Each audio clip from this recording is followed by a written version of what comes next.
Alright guys, so we're going to start our framing portion. So the first thing we're going to do is I'm going to go from corner to corner to check to make sure that the walls are square. So if you look at the 2x6s, this one, and this one, it seems to sag in the corner. This is where I was saying that there was a crack. Why is it sagging? I don't know, but what I'm going to do to fix this is for these three, this, and this, I'm actually going to sister the 2x6 with another 2x6 the whole span. So what that means is I'm going to put glue all along the side, and then I'm going to glue it and screw it. So what I'm going to do is I'm going to extend this out here as well. There's a mark on the wall right there, a pencil mark. But the idea is that I want to extend this roof to the very edge of the concrete, so at least when my tenants come in and out, they'll be covered. So what I'm going to do right now is we are going to check the square of the walls. So I've measured from there to here. And right there I have my nail, so we're gonna check from there now to here, and we're gonna see what we have for a measurement. Alright, so we're gonna head over. Again, guys, step on the 2x6. Don't step here or here, you're gonna fall right through. This goes the same with your attic. You need to walk on your trusses / rafters. You need to walk on framing, not step on your ceiling, which happens to be drywall. Okay, so we have our nail. You see the hole? We are going to hook the tape onto the hole, just like that.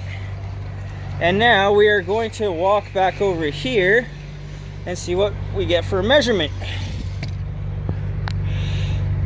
So the measurement is around, I'm gonna say 140. The other side was 144. So these walls are out by 3 inches, which is a lot for something of this size.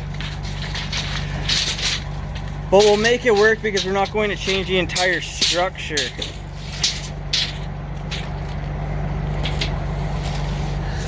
So our 2x6, that's 16 on center, 16 on center. That is 16 3/4. So I don't know if the 2x6 is just warped over time, but from a framing standpoint, these things are the correct distances. We either want 12, 16, or 24. So when we sheet it with plywood or with drywall, everything will land onto the middle of your structure. All right, guys. So with this in mind now, what I'm gonna do is we'll grab our 2x6 or 12-foot 2x6. So our blocks here in between all the way down, what I'm going to do is I'm going to cut it 1.5 inches and then slide the 2x6 right beside it, glue it and screw it. So the first thing that I'm going to do for this is we will take 1, 2, 3, we'll take care of these, we'll sister it all the way across. And then for these other ones here, what I'm going to do is called a cantilever. So a cantilever is anything that sticks out of a exterior wall.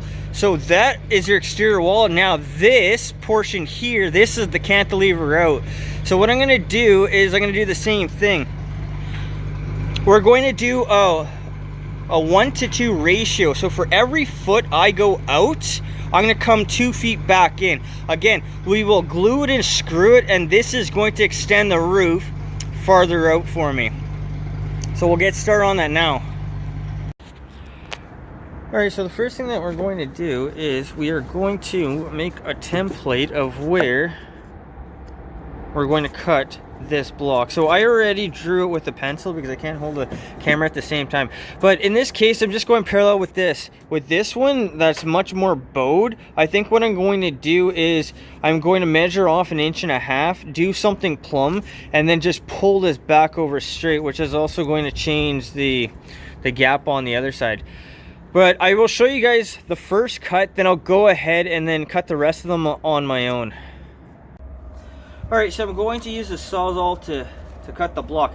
Now the block has nails in it. It has a couple 3-inch spikes to hold it in place. So the Sawzall blade that I'm using is a blade, it's wood with nails. That's what it's designed for. This is my typical thing that I use in construction because there's nails everywhere.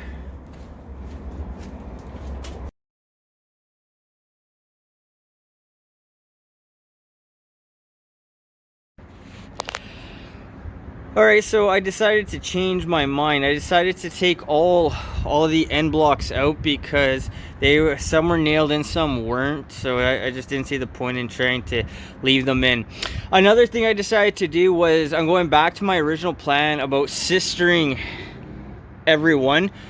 The reason is that for me to do a 2-to-1 ratio for the cantilever, it didn't make sense to leave the tiny bit that is left. So this is what I mean, my mark right there. There's no point in leaving this amount of space instead of just going to the end. So I'm going to sister each one just like this. And then this one here, which is the worst of the bunch. So what I'm going to do is when I do this, I'm going to clamp it together and then screw it all the way down the line.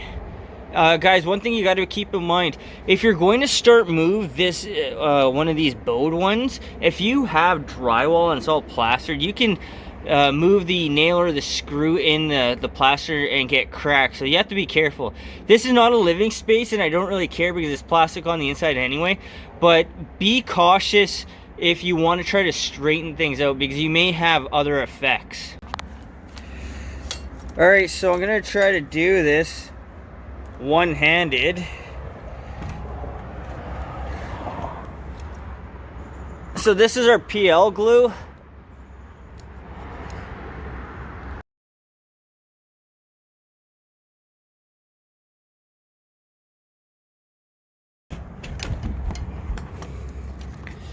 And now what we'll do is we'll flip it up.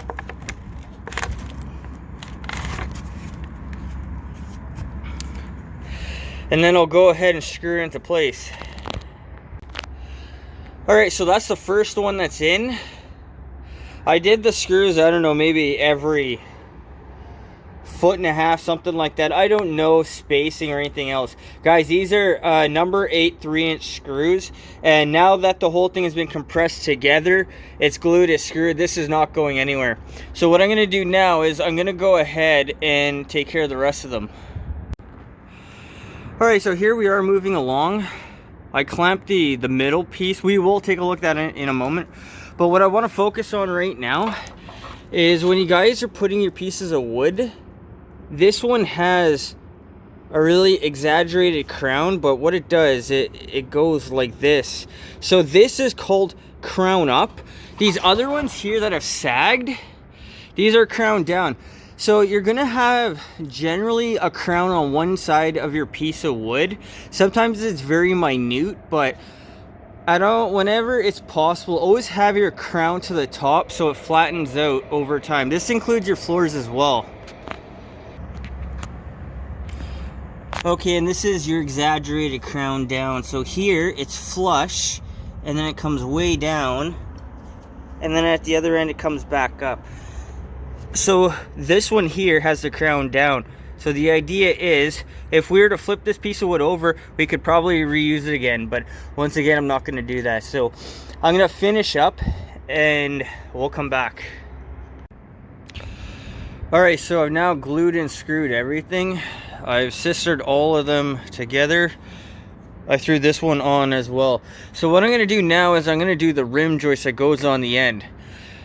Now, the 2x6 is 12 feet long, and I'm only one person. So what I'm going to do is, on the very end, on that one there, what I'm going to do is I'll screw a piece onto the bottom that's going to take up the weight. And then, over here, I will probably do the same thing, screw another piece on the bottom to take up the weight. And then I will screw in through the end there, and then on the other side, and that should hold this in place for me so I can get my joist hangers in. All right, so I've got my block here, I've got my block here. So what I'm gonna do is take one of these pieces, put it on top of the blocks going across. I'll put a few screws into it, and that's gonna hold it in place so I can get a couple of the 2x6 joist hangers in. All right, guys, so what I'll show you is the solo way to do this.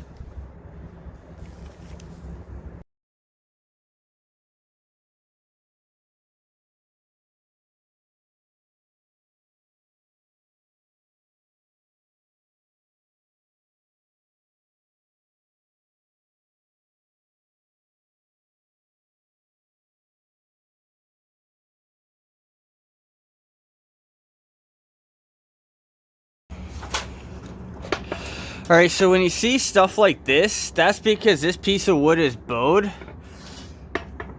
That one's a little bit lower, that one's a little bit lower. So what I'm gonna do here is I'm just going to take the Sawzall, cut this flush. This is not anything about what I've done or the theory or anything else. This is just the nature of wood. It bows, it twists, it changes shape. So what they're gonna do on a construction site here is they'll actually plane this down until this and this are at the same elevation. Wood has a lot of there's a lot of labor, and it's just, to get stuff to work properly can be a pain. And this lumber's not bad. Like this one, it crowns and everything else, but this is what the nature of wood is. This is what does not happen with concrete. Concrete, once it's cured, it never moves again. So what I'll do now is I'll cut this, I'll make this nice and decent looking. I'll put on the brackets, and then I'm gonna start with my 2x8 pieces for my grade. All right, these are the joist hangers that are all in now. So I've gone down the line. So what I'm gonna do now is I'm going to grab the 2x8s that I cut down, and this is going to be for the pitch of the roof. Okay, so these are my pieces.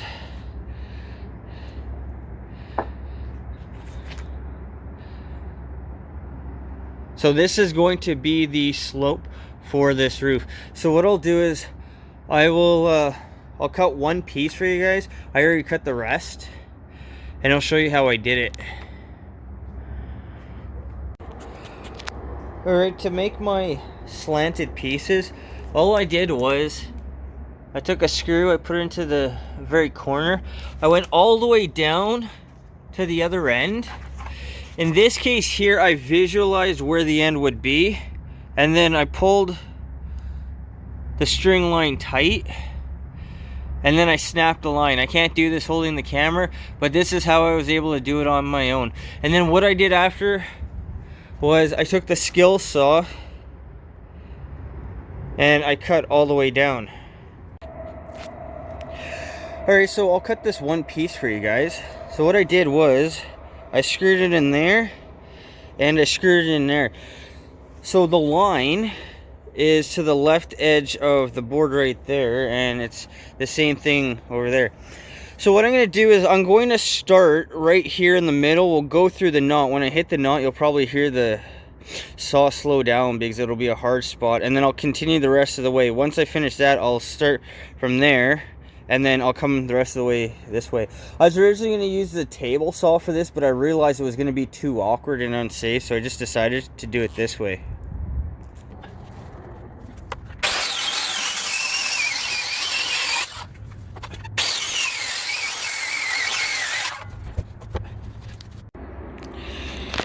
Alright guys, so last night I worked until it was dark once again to get these pieces in. So this is going to be my slope. You can see how it goes down. So I've measured from that corner, the nail there, to this corner here. I went from that corner to there. I snapped a line with the chalk line. So from corner to corner, I'm within a ½ inch, which is more than reasonable, especially considering I'm doing this whole thing on my own, and I only have 2 hands and I can only reach so far. So what I'm going to do now is, where this is going to go You see my marks there. So what I'm going to do is I'm going to cut on the inside mark. I'm going to cut all of these off with the Sawzall. And then I'm going to put my other rim joist onto this side. Once this side is on, we'll put the very end on, and that'll complete our box. Alright, so I went ahead and I put in all my slant pieces. I would call them trusses in this case. So they're spaced 2 feet apart. What I did to secure them down to my sister joists was I did a hurricane tie in every second joist, and then here and then there I did what I would call truss ties. So each of these blocks have 3-inch screws into them from both sides. So as time goes on throughout the seasons, as it gets warm and cold, wood is going to expand and contract. So what I'm going to do here is it's just going to hold everything together a lot better. I mean, if you look at this, it's structurally strong. It's not going it's not going to go anywhere.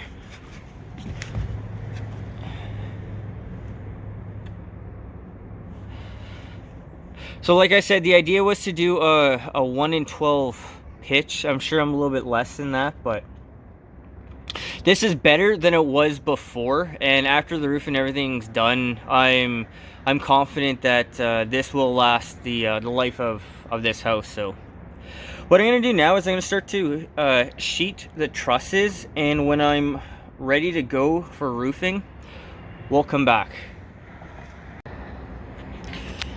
Alright, this is what it looks like when it's all sheeted. Again, this is all reused plywood.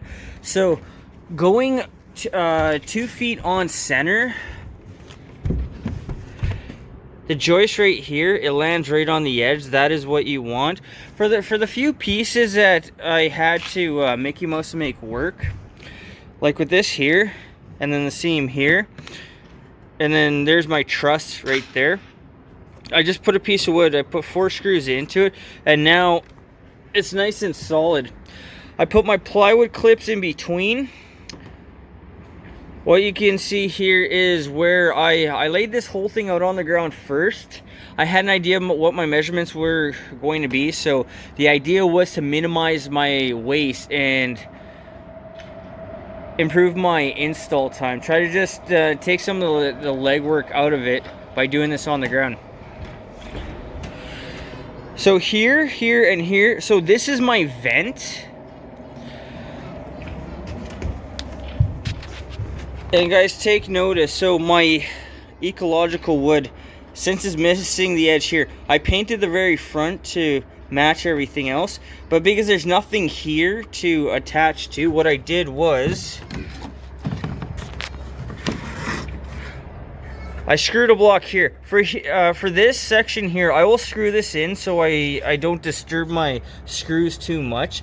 Nailing it in, which I've done for most other parts here and everywhere else, is what I've done where it's nice and solid. But for this here, where it's going to be a little more delicate, I'm going to use screws. The nails that I used for my plywood, these are 2 1/4 nails. I believe this is the correct nail that framers use. I was going to use my roofing nails, but I found those, and the roofing nails are short, but the only reason I was going to use the roofing nails was just to save some money. I didn't want to go and spend more, but otherwise, this is now done. It's framed, it's sheeted, it's ready to go. So the next step I'm going to do is I'm going to start on doing the roofing.